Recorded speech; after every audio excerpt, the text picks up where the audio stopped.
Welcome to my channel. तो आज हम लोग पढ़ने वाले हैं समीकरण युग्म के हल।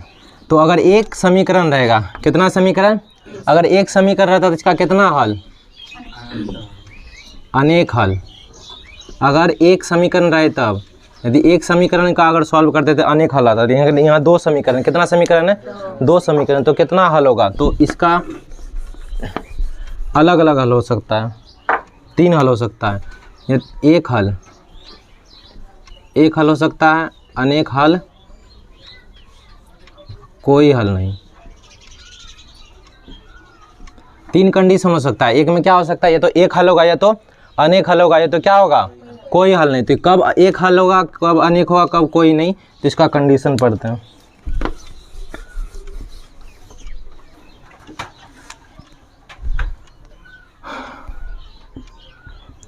पहला नंबर, यदि a1/a2 बराबर नहीं होगा b1/b2 के, ये वाला कंडीशन पढ़ा है। तो इसका ग्राफ कैसा होगा? इसका ग्राफ कैसा होगा? प्रतिच्छेदी। यहाँ तो हम लोग हल के बारे में पढ़ रहे हैं। इसका केवल एक हल होगा। अगर ऐसा कंडीशन आ जाए तो कितना हल होगा? एक हल होगा। कितना हल होगा? एक हल होगा। इसमें हल का मीनिंग क्या होता है? अगर दो समीकरण रहे तो उसका हल का मतलब क्या होता है? यह हल का मतलब होता है कि अगर कोई ग्राफ है, दो समीकरण तो दो ग्राफ बनेगा। अगर दो समीकरण है तो कितना ग्राफ बनेगा? इसका एक ग्राफ, इसका एक ग्राफ, दो ग्राफ बनेगा ना। इसमें समीकरण का हल का मतलब होता है अगर दो ग्राफ खींच रहे हैं हम लोग, कितना ग्राफ खींच रहे हैं? दो ग्राफ खींच रहे, तो हल उस पॉइंट बिंदु को कहते हैं कि ऐसा एक कॉमन बिंदु यानी उभयनिष्ठ बिंदु, एक ऐसा उभयनिष्ठ बिंदु ग्राफ में जो दोनों ग्राफ में हो, दोनों ही ग्राफ में मौजूद हो, उसी को हम लोग कहते हैं समीकरण का हल। यहाँ पे ये जो बिंदु है, देखो ये वाला समीकरण अगर एक का अगर ये ग्राफ है और ये किसका है? समीकरण दो का ग्राफ है। एक है एक का समीकरण और एक है समीकरण दो का ग्राफ। तो दोनों एक दूसरे के एक पॉइंट पर काट रहा है। इसका मतलब ये जो पॉइंट है, अगर कोई भी पॉइंट हो, एक्स वाई कोई पॉइंट होगा ना, ग्राफ है तो इसमें बिंदु होगा एक्स वाई। तो इसमें एक्स वाई जो है, इसका मतलब ये एक्स वाई ये ग्राफ एक में भी है और ग्राफ दो में भी। समीकरण हल का मतलब होता है एक का ऐसा बिंदु जो कि दोनों ही ग्राफ में उपस्थित हो, दोनों ही ग्राफ में उपस्थित हो। तो और बताओ, अगर यहाँ पे यदि हम यहाँ पे अगर कोई पॉइंट लेते हैं यहाँ पे कोई पॉइंट लेते हैं, क्या वो दूसरे ग्राफ में होगा?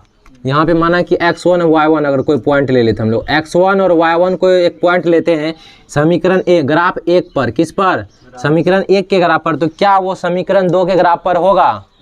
नहीं होगा। क्यों नहीं होगा? तो एक बिंदु एक ही जगह हो सकता है। क्या सेम वैल्यू का यहाँ हो सकता है? इसमें दोनों प्लस प्लस में होता है ना, तो इसमें क्या प्लस प्लस में होगा? अगर यहाँ पर अगर पॉइंट को हम यहाँ पे सोच लेने का, प्लस प्लस में तो होगा। तो यहाँ पे अगर x का मान कुछ और होगा तो यहाँ पे भी x का मान सेम होगा कि दूसरा होगा? इस पॉइंट पर x का मान अलग अलग होगा कि एक ही होगा? बोलो दे, दिमाग काम नहीं कर रहा है क्या? रोको। यहाँ देखते इसी प्रकार का एक ग्राफ लिए, एक ये पॉइंट माने कि अगर एक एक पे ये पॉइंट का नाम कितना वैल्यू? एक एक है, यानी x का भी मान एक और y का मान भी एक एक है। और हम इस ग्राफ पे कोई भी एक ग्राफ पर एक मान ले लेते हैं। यहाँ पे अगर इस ग्राफ पर लेते हैं तो इसमें अगर लगभग देखो y का मान तो 2 है, y का मान लगभग कितना है? तो एक x का मान देखो ये बीच में आ रहा है, तो अगर 1/2 पर आधा पे आए तो x का मान कितना? 1/2 और y का मान कितना? 2। ये किस ग्राफ पर है? समीकरण दो के ग्राफ पर है ना। ये वाला जो पॉइंट लिए हम लोग, x का मान 1/2 यानी ये दोनों के बीच में आ रहा था, इसीलिए x का मान कितना? 1/2 और y का मान कितना? 2। तो ऐसा बिंदु क्या इस ग्राफ पर हो सकता है? y का मान 2। यहाँ पर तो देखो इस दूसरे ग्राफ पर ले रहे, यानी पहले वाला ग्राफ पर ये लेते, दूसरे ग्राफ पर ये पहले ग्राफ पर ले रहे। इस पॉइंट पर y का मान तो 2 है, y का मान तो कितना है? 2 है ना y का मान। देखो मान कैसे, यानी उसके समांतर में है तो ये y का मान दर्शा रहा, तो y का मान कितना? 2 तो है। इसमें भी y का मान 2 है, दोनों में y का मान तो बराबर हो गया। लेकिन इसमें x का मान देखो तो कहाँ है? 1 और 2 के बीच में, यानी कि 1.5 है, यानी 1/2 है, यानी 3/2 है। कितना? हाफ है ना, 1.5 है ना, यानी 3/2 है। तो क्या दोनों बिंदु बराबर हुआ? नहीं हुआ। तो वही बात है। लेकिन यहाँ का जो ये पॉइंट जो एक एक, ये एक का ग्राफ पर भी है और दो के ग्राफ पर, यानी दोनों ग्राफ पर ये एक एक पॉइंट जो है ना, पहले ग्राफ पर भी और दूसरे ग्राफ पर भी। लेकिन यहाँ पे एक हम पॉइंट लिए हैं, ये समीकरण दो का ग्राफ पे 1/2 और 2, 1/2 और 2, ये दूसरे ग्राफ पर ये बिंदु तो है, लेकिन पहले ग्राफ पर देखो y का मान तो भले मैच कर रहा है, लेकिन क्या x का मान सेम है? एक का भी मान अगर बदल गया तो वो ग्राफ बिंदु एक जगह नहीं हो सकता, एक बिंदु यहाँ एक बिंदु यहाँ। तो समीकरण का हल उसी को कहेंगे कि वैसा बिंदु जो दोनों ही ग्राफ पर हो, दोनों ही ग्राफ पर मौजूद, उसी को हम लोग क्या कहेंगे? समीकरण का हल। तो समीकरण का और किस तरह ग्राफ बन सकता है? ये तो प्रतिच्छेदी कर दिया, कभी कभी ग्राफ ऐसा भी बन सकता है ना, ये पहला का ग्राफ, ये दूसरा ग्राफ, दोनों समांतर बन गया यदि, तब ये पहला का ग्राफ, ये दूसरा ग्राफ, दोनों अगर समांतर बन गया, इसको कितना भी आगे बढ़ा दो, इसको कितना भी आगे बढ़ा दो, कभी कटेगा आपस में? तो बताओ जब ये दोनों सटेगा नहीं तो यहाँ पे एक कोई पॉइंट लिए थे, क्या ये इसमें होगा? ये बिंदु नहीं लेंगे। यहाँ पे एक पॉइंट लिए थे, इसमें होगा? नहीं होगा। तो ऐसा कोई बिंदु नहीं होगा, ऐसा कोई भी बिंदु नहीं होगा जो क्या दोनों में हो, जो क्या दोनों में, तो इसका कोई हल नहीं हो सकता, इसका कोई। वैसा ही एक्स वाई का मान जो कि दोनों में रखने पर संतुष्ट हो जाए, दोनों में रखने पर। कल हम निकाले थे ना एक्स और वाई का एक एक मान, और दोनों में रखे थे तो दोनों क्या हो गया था? दायां बायां बराबर हो गया था। इसका मतलब वो पॉइंट एक्स ये पहला समीकरण में भी था और दूसरा समीकरण में, लेकिन इस दोनों में क्या उभयनिष्ठ कोई बिंदु है? नहीं है। तो एक्स वाई का ऐसा कोई मान नहीं निकल सकता है जो कि दोनों में रखने पर संतुष्ट हो जाए। कब? जब ग्राफ समांतर हो जाए, जब ग्राफ क्या हो जाए? समांतर हो जाए। एक और तीसरा कंडीशन इसी का क्या हो सकता है? अगर दोनों ग्राफ एक ही पर बन जाए, दोनों ग्राफ क्या हो जाए? ये पहला का, ये दूसरा का, ये दूसरा का ग्राफ हो गया। संपाती अगर रेखा बन जाए, कैसा ग्राफ बन जाए? संपाती। तो ये यहाँ से यहाँ पूरा लाइन है ना, ये बिंदु देखो पहला ग्राफ पर है, दूसरा पर है, क्योंकि दोनों तो एक ही रेखा है। यहाँ पर भी लेंगे तो पहला पर भी और दूसरा पर भी, यहाँ पर भी है तो पहला पर भी और दूसरा पर भी, यहाँ पर भी लेंगे क्योंकि ये तो आगे बढ़ रहा है ना। यहाँ एरो का निशान मतलब क्या, थोड़ी यहाँ पे भी ये मत समझ लेना कि ये ग्राफ यहीं तक खत्म है, ग्राफ आगे कहीं भी, ये तीर का निशान, ये ग्राफ आगे कहीं भी बढ़ सकता है और ये इधर कहीं भी बढ़ सकता है। तो यहाँ पर भी अगर लेंगे पॉइंट तो ये भी दोनों ही ग्राफ में होगा। इसका मतलब जितना बिंदु एक पर रहेगा वो दूसरा ग्राफ पर भी रहेगा। तो इसका कितना हल होगा? गिन पाएंगे? नहीं। तो इसका अनेक हल होगा। कैसा ग्राफ का? यदि संपाती ग्राफ हो गया, ग्राफ कैसा हो गया? संपाती, तो उसका कितना हल होगा? अनेक होगा। समांतर हो गया तो ये काटेगा एक दूसरे को, कभी एक दूसरे काटेगा नहीं। तो हल का मतलब होता एक उभयनिष्ठ बिंदु खोजना जो दोनों में हो, दोनों ही ग्राफ में हो, दोनों ही ग्राफ में हो, तो नहीं होगा। तो यही कंडीशन है, तीन कंडीशन। तो पहला कंडीशन, यदि a1/a2 बराबर b1/b2 नहीं हो तो केवल क्या होगा? एक हल होगा। केवल कितना हल होगा? एक हल होगा। और देखो दूसरा कंडीशन, a1/a2 बराबर b1/b2 और बराबर c1/c2। ये किसका? संपाती का था ना ये कंडीशन। संपाती मतलब क्या? दोनों ही ग्राफ एक दूसरे पर होगा, और एक दूसरे पर यदि हो गया तो कितना हल होगा? अनंत अनेक हल, अनंत अनेक हल।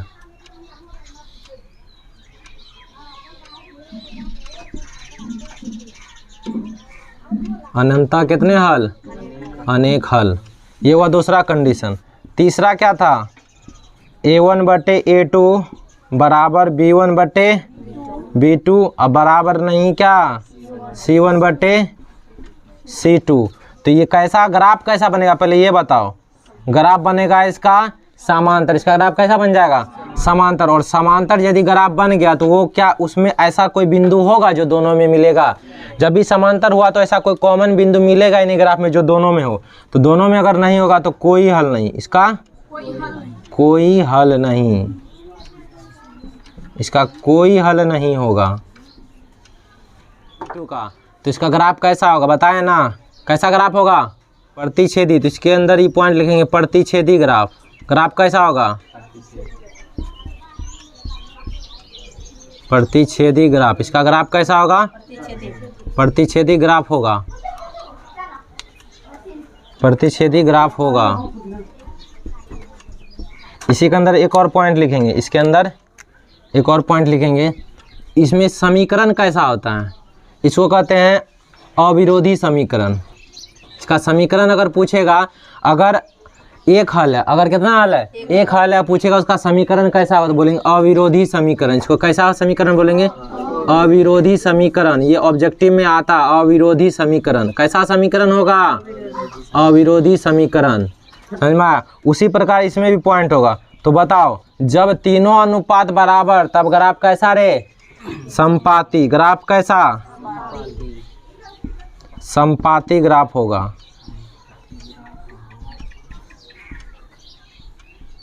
कैसा ग्राफ होगा? समीकरण का ग्राफ कैसा होगा? संपाती होगा। एक और पॉइंट, जिस तरह इसमें समीकरण के बारे में एक पॉइंट है, इसी तरह इसमें होगा, तो इसको कहेंगे संगत समीकरण। क्या कहेंगे? संगत समीकरण। संगत समीकरण, ठीक है। और देखो इसमें इसका ग्राफ कैसा? समांतर ग्राफ। कैसा ग्राफ रे? समांतर ग्राफ होगा। कैसा ग्राफ होगा? समांतर ग्राफ होगा। और इसका समीकरण कैसा होगा? असंगत। कैसा? असंगत समीकरण। असंगत समीकरण। देखो इसको जो ना, इसका एक और, इसको भी बोल सकते हैं संगत समीकरण। ये भी संगत समीकरण में आता है। इसका भी समीकरण कैसा होगा? संगत समीकरण। यानी ग्राफ अगर प्रतिच्छेदी हो गया तो इसका मतलब वो अविरोधी समीकरण है या संगत समीकरण है। अविरोधी समीकरण या संगत समीकरण। और देखो अगर तीनों अनुपात बराबर तो संपाती ग्राफ होगा। समीकरण कैसा होगा? संगत समीकरण। इसी प्रकार पहला अनुपात बराबर, दूसरा अनुपात बराबर नहीं, यानी अगर समांतर ग्राफ बन गया तो उसका कोई हल नहीं निकलेगा। समांतर ग्राफ बन गया तो कोई हल नहीं, उसका समीकरण कैसा होगा? असंगत। ये दोनों पॉइंट एक दूसरे को उल्टा, ध्यान देखना। और कभी भी अगर बोल देगा संपाती ग्राफ है तो उसका कितना हल होगा? हाँ, अब बोल देगा अनेक हल है तो ग्राफ कैसा होगा? संपाती। अगर बोलेगा ग्राफ प्रतिच्छेदी तो हल कितना होगा? अगर बोलेगा केवल एक हल है तो ग्राफ कैसा होगा? प्रतिच्छेदी। एक दूसरे का उल्टा याद रखना। उसी तरह इसमें बोलेगा अगर कोई हल नहीं तो कैसा होगा ग्राफ? अगर बोल देगा ग्राफ समांतर है तो कितना हल? कोई हल नहीं। अब इसको उतारो। यहाँ पे एक समीकरण लिखे, यहाँ पे एक समीकरण लिखे और इसमें बताना है कि ये समीकरण का ग्राफ कैसा होगा और ये संगत होगा या असंगत होगा। पहली बात तो बताना इसका ग्राफ कैसा होगा। पहला में क्या बताना? ग्राफ का प्रकृति, यानी ग्राफ कैसा होगा, ग्राफ कैसा होगा। दूसरा संगत होगा या असंगत। तो कुछ नहीं करना, पहले अनुपात निकाल लेते। A1 बटे A2, तीनों अनुपात निकाल लेंगे। A1 बटे A2 बोलो। A1 का मान 2, A2 का मान 1, तो 2 बटे 1 को 2 ही लिखा जाता है। हो गया B1 बटे B2। B1 का मान 1 और B2 का मान भी 1, तो ये 1 ही हो जाएगा। उसके बाद देखो C1 बटे C2, 5 बटे 3 हो गया। अब देखते, देखो A1 बटे A2 कितना है? 2 है। B1 बटे B2 कितना है? 1 है। क्या बराबर हुआ पहला अनुपात? यहीं पे फर्स्टे में चेक हो गया कि ये बराबर नहीं है, ये बराबर नहीं है। तो जब पहला अनुपात ही बराबर नहीं होता है तो ग्राफ कैसा? प्रतिच्छेदी। कैसा? प्रतिच्छेदी होगा ग्राफ। और इसको हम लोग क्या कहते हैं? संगत समीकरण। कैसा समीकरण होगा? संगत समीकरण। कैसा समीकरण? संगत समीकरण। और इसका कितने हल ये भी पूछ देगा तो कितने हल बोलेंगे? एक हल, केवल एक हल। ये 3 बात एक ही क्वेश्चन में पूछ सकता है। 3 बात। इसी तरह का ढेर सारा क्वेश्चन दे देगा, उसमें क्या क्या पूछेगा कि ग्राफ इसका कैसा होगा? प्रतिच्छेदी होगा, समांतर होगा, संपाती होगा। दूसरा क्वेश्चन इसी में क्या कह सकता है? इसके कितने हल होंगे? एक हल होंगे, अनेक हल होगा, कोई हल नहीं होगा। दूसरा क्वेश्चन। तीसरा इसी में पूछ देगा समीकरण संगत होगा या असंगत। एनसीईआरटी में 3.2 में आप लोग देख सकते हैं कि एनसीईआरटी में 3.2 में क्वेश्चन है, तो इसको बना के लाना है 3.2 में। आज के लिए इतने ही। अगर मेरा वीडियो पसंद आए तो कृपया चैनल को ज़्यादा से ज़्यादा शेयर करें, सब्सक्राइब करें। मिलते हैं अगले वीडियो में। धन्यवाद।